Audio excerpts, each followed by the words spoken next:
A very warm good evening to our viewers. Welcome to the Evening Review Show. I'm Matthias Ofiku, your host for tonight's edition. Well, we're joined in the studio tonight by Mr. Penda Negonga. He's the co-founder of the Namibia Progressive Party, one of the new kids on the block that will be contesting this year's presidential and National Assembly elections in November. Mr. Negonga, good evening and welcome, sir. Thank you for having me. No, it's indeed a pleasure to have you here. Well, maybe just for the benefit of the viewers who would be wondering, who is Namibia Progressive Party? What do they stand for? What is it that they are looking to do for this nation if voted into parliament or into the presidency for that matter? Who is this new kid on the block? Well, thank you. Namibia Progressive Party, we are a capitalist movement. We believe in a capitalist ideology, and we intend to transform the nation, like the country, from third world to the first world. We want to go in the footsteps of Singapore. You know, like Singapore moved from third world to the first world.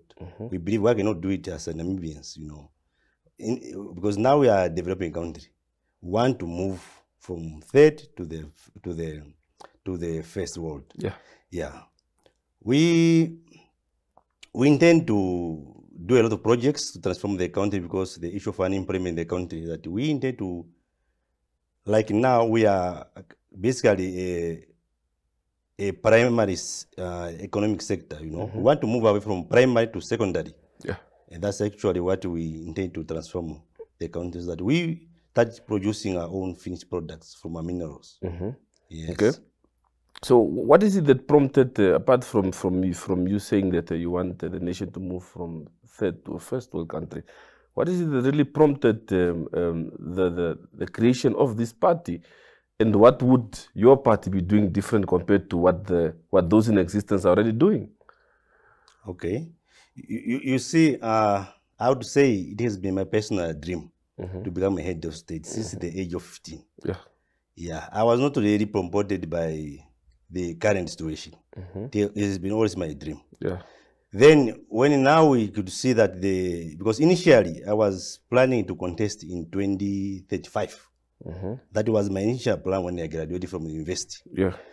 But you can see now that the country is not moving in the right direction. The high rate of unemployment, you talk about lack of housing in the country, and many other challenges facing our nation. Say, look, why cannot pull back my vision, like from 2035 to current now, to initially wanted to contest in 2019.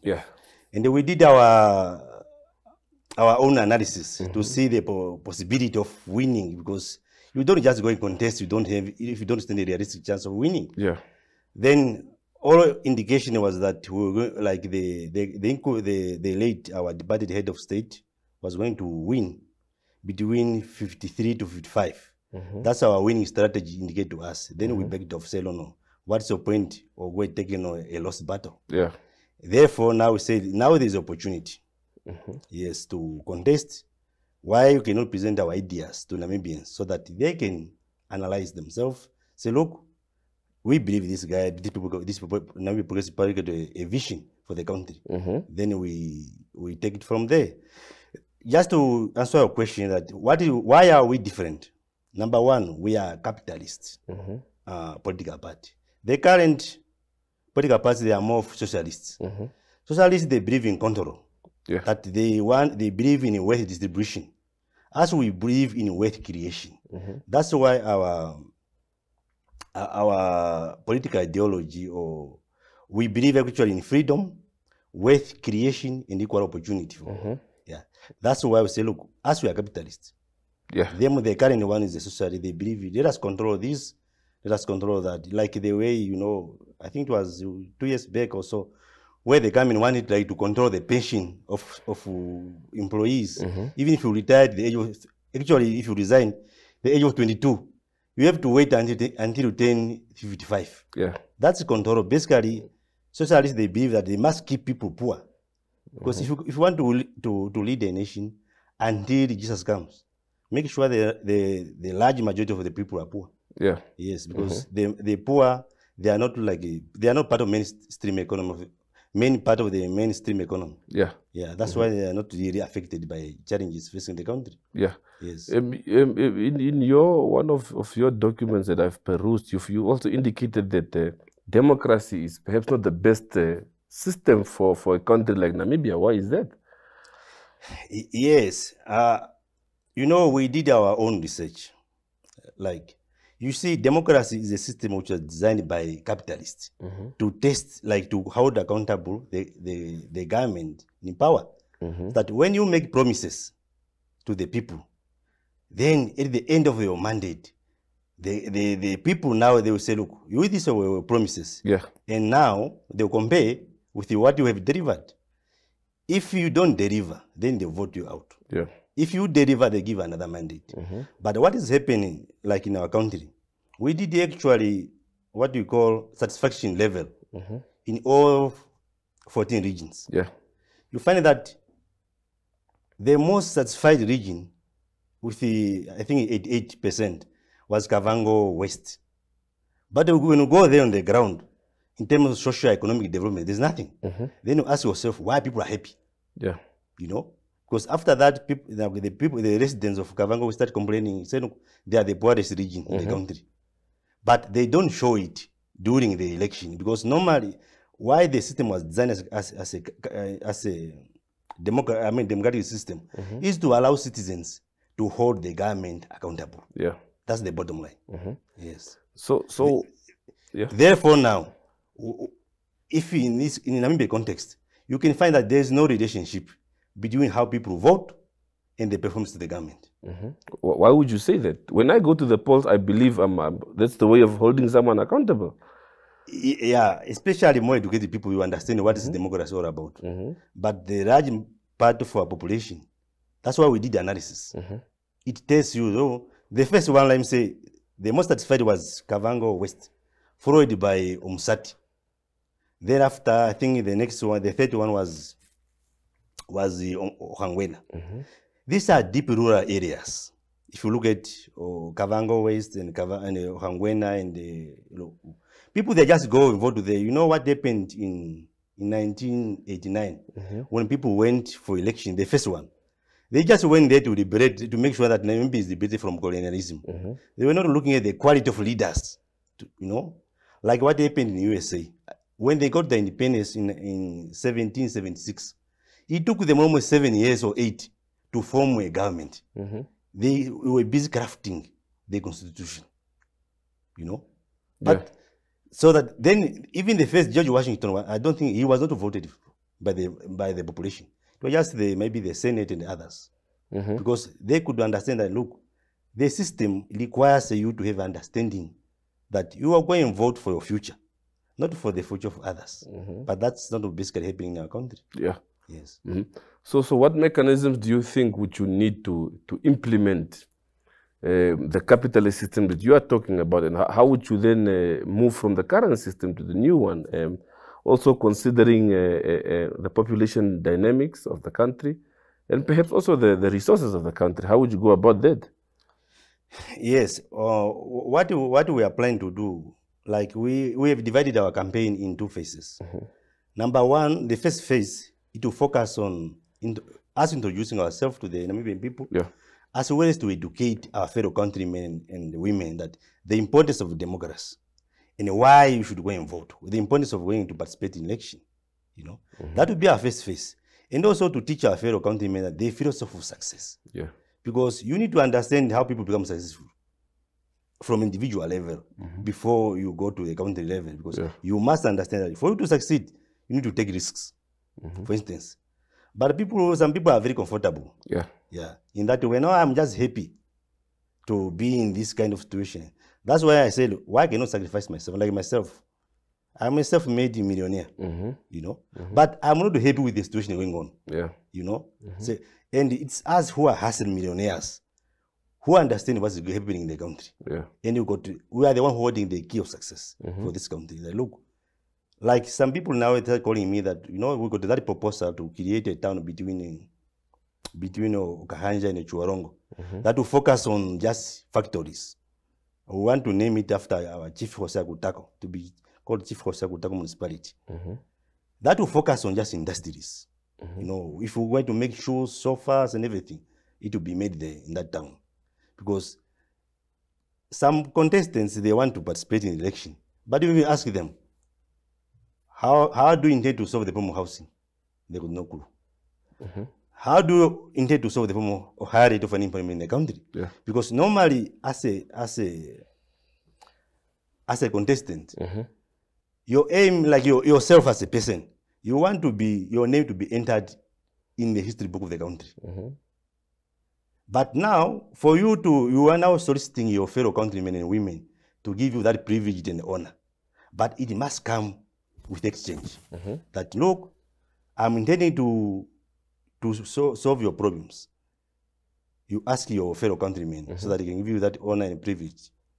Yeah. But you must now present your plan. And as we present our vision on the 17th of March this year, that's the vision. Because you know, as a leader, your main thing, you need to create a vision.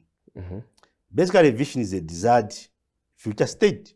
Because as a leader, you are concerned about creating a different future for your country or for your organization. That's the difference between management and leaders. Yeah. And that's basically what we intend to do. Create, transform a nation, and everybody be happy. Yeah. Yes. I see one of your plans also on the issue of informal settlements is that you promise, your party promises to spend about 75 billion by 2035 in order to eradicate informal settlements. Yes. Where is this money going to come from? Yes, you know, we looked at the example how Singapore were able to eliminate informal settlements. They say, well, they had their own system, which would be different from ours. For ours, we say, look, we request every Namibian to contribute $200 per month. Like towards we call it development tax. We also requested the mines to contribute 36 million. You see, even commercial banks, like I think 2 weeks back, Standard Bank made like more than 700 million, you know, in profit. As will be only requesting them that they can contribute 36 million towards the development tax. Yeah, and also the fishing right holders, they'll be contributing 40,000 Namibian dollars yearly. And many like MTC, you talk about NANDEB, you talk about these shops we have got here, they'll be contributing between 1,250 to 3,000. Because as things stand, we're not benefiting much in what this ShopRite and Edgar's and others. We're not, our people who are working there, they are not really be paid a lot of money. And you also need to understand the economy, that if they are paid a lot of money, it will happen that no, the goods they sell will be expensive. You know, as a leader, we need to find a solution. Yeah. Like you don't push prices up. You know, but we just say, look, if they will just contribute that 3,000, like big shops like ShopRite and Metro and the Pick and Pays, Vroom, those big ones. And we use that in mind to build houses for our fellow countrymen and women, so that those who will be working in those shops, they'll be owning houses. And they'll only be like, depending on how much you earn, it will be like a sliding scale. Yeah. If you earn, for instance, 2,000, you will be required to pay 400 Namibian dollars per month. And we also intend to create a commercial bank, a state-owned commercial bank, that will take care of people who are lowly paid plus self-employed. Because what is happening in our country, those who are self-employed, like myself, even if I'm making money, I cannot buy a house. They'll ask, where is your pay slip? Yeah. Although you can show that I make more money than people who are employed, who are formally employed. But the system is such that you must show a pay slip. That's why we want to create a fully-fledged state-owned bank, yeah, to make sure that we implement. It will be now financing also, because government contribute 1 billion, also the government tax will contribute 1 billion towards the construction of the houses. And the return, when we sell these houses, all the money will be reinvested in the houses. That's the good thing, that now we change it from linear contribution to exponential contribution. Yeah, so that we make sure that by are 35. Namibians will have houses. Yeah. But we're going to build flats. Yeah. While the private sector will focus on developing plots for freestanding houses. Yeah. Yeah. So, Mr. Negonga, we wait for a quick commercial break and we'll be back for the second half of the show. To our viewers, wait for a commercial break. We'll be back right away.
Well, welcome back from the short break. Mr. Negonga, just to continue our conversation, of course, we spoke about housing. Unemployment is another major factor that voters would want to hear parties speak about. As to what is your proposed solution to this crisis that's affecting a lot of Namibians, the majority young Namibians for that matter. What does the Namibia Progressive Party bring to the table as far as solving the unemployment crisis is concerned? Okay, thank you. Actually, as we want to target 100% of employment for fellow Namibians, like we intend to build factories throughout the country. We want to build the copper processing plant that will produce cables and the copper pipes in Omuthia. We also want to build a tire processing plant in Marinda, so that I was there myself. There is no employment opportunity in Marinda. That's why I said, look, why can you not build a tire processing plant so that it creates employments there? When you go there now, there are only shops. Yeah. And the police and teachers and nurses. There are not any factory, actually, like you can absorb people. In addition to that, we also want to build zinc processing plant in Ketimansop so that we stop exporting our minerals, you know. We also want to create a movie industries in Omaruru so that those who will be interested in acting, they'll just go to Omaruru there. Then we also want to build another steel processing plant in Okahao, so that we got a railway line which is going to the north. Now there are no roads which is like Trans-Namibian transport to the north. If we now build a railway line there, I mean the railway line is already being built, but if we put up a steel processing plant, the raw materials will be coming from Windhoek or from Wavis Bay. Then Trans-Namibia will have also create jobs for them. In addition to that, we also want to build, this will be a pilot project, like in Irundu, a beer processing plant, so that this will be public-private partnership. We want to test the concept, whereby the government is going to build and they lease it out to the private sector to run it, but a minimal rental fees, because we are not basically interested in the rental amount. We want to set aside 300 million for that. Then we say, okay, let the private sector run it, and us will monitor that if it will be successful, we're going to roll it out to the countries that government now will be building, because since, you know, our private sector don't have money. You know, you can go to one bank to another, but there will be no jobs. Like the banks will not finance you. And the town we want to create also between Okahanja and Chuarongo, that will focus on 4 factories. And we also intend to once, like the governor, we want the governor to be elected. We don't want this thing of governor to be appointed by the head of state. Why is that? Yeah, I'll come back to that one. Yes, I'll just pack it a bit. I'll come back. Yeah. The governor will be given 600 million because we intend to borrow 37 billion at once. And the key word here at once, which are now going to fund these factories. They said the 15 billion, we are going to pay off the bad debts. Once we are in power, then we study all the existing debts. It's okay, this one is bad, we pay it off with that 15 billion. Another 15 billion now, that's what they're now going to fund for the industries we have been talking about. While the 7 billion is going to the regional governors, the elected regional governors, to make sure that they create permanent jobs everywhere in the country. And the government also, if you win, our administration is going to add 1.4 billion, so that in total they will have 8.4 billion. All the governors, and each governor will have 600 million to create permanent jobs. And that means, because what is happening now in our country, if you are not educated, you hardly get a job in rural area. Like there's nothing.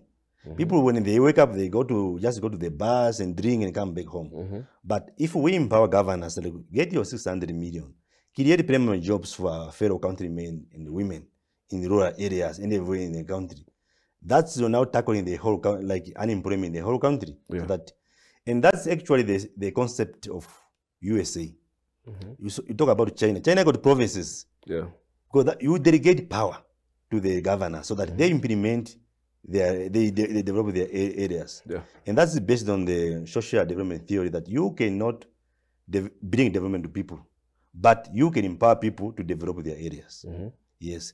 Coming back to your question, why now there will be a change of the governor should be elected? Because, you know, you want the governor to be held accountable by the electorate. The moment now is just a representative of the head of state, he must act in the best interest of the head of state. But you want governor who got power to take on even the head of state. You know, that they will be now spearheading their own development there. But the central government will just be there to help them, to help them. But now I can say there's no accountability. He's only accountable to the head of state, but not to the citizens. That's why I want to change that. That's also the concept of China, provinces. You know, they got their provincial governor, who is, some they call him premier. In USA, you call it states. But it's the same concept. To make sure you empower, because people want to see their leaders developing their areas, not somebody in the window saying, now let us develop this. Yes. Okay. You've basically spoken about, in essence, a system overhaul. Do you think 5 years is enough to implement all the plans that your party have? No, our vision is for 30 years. What we've been presenting to Namibian people. There's phase one, like the first 5 years, we'll focus on industrialization. Talk about sports.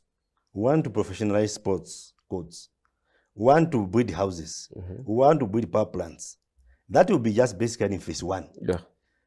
If we succeed, then the Namibian people can give us another mandate. So that we go implement phase two, like another 5 years. That will be up to the Namibian people. But their vision is for 30 years. Because we cannot transform a nation from third world to the first world in 5 years. That would be unrealistic. Because you need to have an education system at the first world level. Your health system, your transportation system, at the first world level. Therefore, that's a long-term plan. But we have got the first 5 years, we have indicated what we're going to focus on. Because you need strategic focus. Because what is happening in the country now? The current administration is just all over. They touch on education, they focus on no factory and health and other things. But in leadership, you need to say, like, these are the priorities over priorities. And that's what you focus on. Yes. Mr. Negonga, there's been a lot of parties in the past that were formed and are now defunct. What would make your party different? Why should the voters believe that you are here to stay? Yes, you see, I can give you just a historical background of the political party have been here. You see, the first one was the COD. COD was just formed by people who were not happy with the third term of our founding father, His Excellency Dr. Sam Nujoma. And then Namibia sent soldier to DRC. Which means it was just a reaction. They were not different from SWAPO, but they were not happy with what was happening. Then they formed their party. The moment now our founding father stepped down and our soldier came back from DRC, that party became irrelevant. You know, because that was just formed by, those are the main things. You talk about the RDP.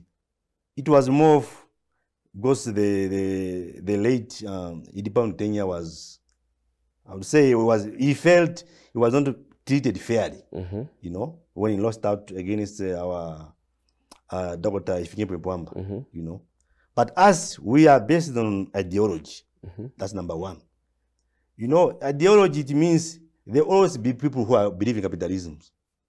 The same way there will always be people who believe in socialism. Yeah. Just like in the current churches, there are a lot of mushrooming churches. But the moment you base your party on ideology, it can all outlive you. But the moment you just issue based, once that issue is solved, you become irrelevant. Yes. Okay. Yeah. So, if I understand you correctly, you say the other parties didn't live long because they were issue-based. Yes. And not ideology-based. Yes. Okay. So moving ahead, your party, you say you would need 30 years to implement your vision. How different would that be, considering, say, take for instance, Swapo Party has been in charge since independence. It's 34 years now. So, is that attainable? Do you think that's attainable in terms of your vision? Yes, if it was not attainable, I would not be here. Because a leader must have a belief, and you must have a plan and a strategy to get it there. We have developed a strategy, because the first thing, start with the vision. A vision, your desired future. Then you say, okay, how to get it there? That's basically your strategy. Yeah. Because it doesn't mean the vision can only be implemented by our party. Once we become the ruling party, it will become now a vision of the state. Whether now you are a SWAPO, or whether RDP, or whether you are PDM, you need now to focus how to deliver the vision of the state. Because we want to become a first world country. We'll be now competing on how to get Namibia to become a first world country. Yeah. It doesn't mean it is us all the way up to 30 years. No, but just like in 2025, if we win and the governor will be elected, each political party now, because each candidate will be vying to become a governor, he has to explain to the voters what is she or he going to do with his 600 million. You know, it's now become a national vision. Yeah. Whether from that particular party or not, it doesn't matter. You need to explain to the voters how are going to spend 600 million to develop that particular region. Yes. Okay. And that's the most important thing, that now we don't have it. And just also, you see, we got the Vision 2030. The Vision 2030, it was, because me, I was asking myself, because as far as I know our founding father, if it was his idea, he could have driven it. But later on, I was talking to somebody that he just heard from some people. I think he went to Mozambique. Then some people talked about the vision. Then he came up and said, people craft the vision. That's why no one really had the understanding of the Vision 2030. You know, it was just people were called from regions to come and craft. But normally, a vision is top-down approach, which means a leader must have a clear vision of what he or he wants to deliver. Then it cascades down. When you're even going to appoint ministers, you say, no, this minister can help me to solve my problem. Not you appoint a minister to come and now they must come and craft something for you. Then why do you want to become a leader? You see? And you know, in our development tax, we want to set aside 800 million for industrialization drive, which means we don't want you to have a vision without a vehicle, special vehicle to fund it. You know, that's why I said, let us create a special vehicle to fund the vision, so that 800 million will be set aside. You talk about want to set 40 million will be set aside to send our students to go and study in Harvard, to go and study in Stanford, to go and study in London School of Economics and other best universities around the globe, because you want your people to get exposure. That's the most important thing. And that's also what Singapore did. They send their students to go study in USA. When they go and study there, they get exposure. And what we intend to do, because now if you are studying, let me say our at NAST or UNAM, you cannot expect somebody to be hired by Facebook or Google or Apple when you are there. We can be one of the best students. But when you send them to USA, they stand that chance for them to be hired by Google. That's why we'll give them we're going to give them scholarships, not bursaries. Those who will not get the job opportunity to work there, they can come back. Those who get the jobs opportunity to work there, they stay. Because as we are talking now, the CEO of Microsoft is from India. The CEO of Google is from India. All this, they went to do their master degrees in USA. That's why they get hired. While us here, to study in Harvard, you need $1 million per year. How many parents can afford that kind of amount to pay $1 million per year? To graduate, which means for 4 years, you need to spend more than $4 million. And you cannot make it that like it's a loan. Who can afford to pay back that kind of amount? That's why we're gonna copy the concept of Dubai. Of Singapore. To send our students there. Okay. Well, Mr. Negonga, we would like to thank you for coming through today and sharing insights of your party going forward, and we wish you well as the campaign period kicks off. Thank you. Thank you very much. Well, to our viewers, that is from the Evening Review team. See you again tomorrow, same time, same place. Have a pleasant evening.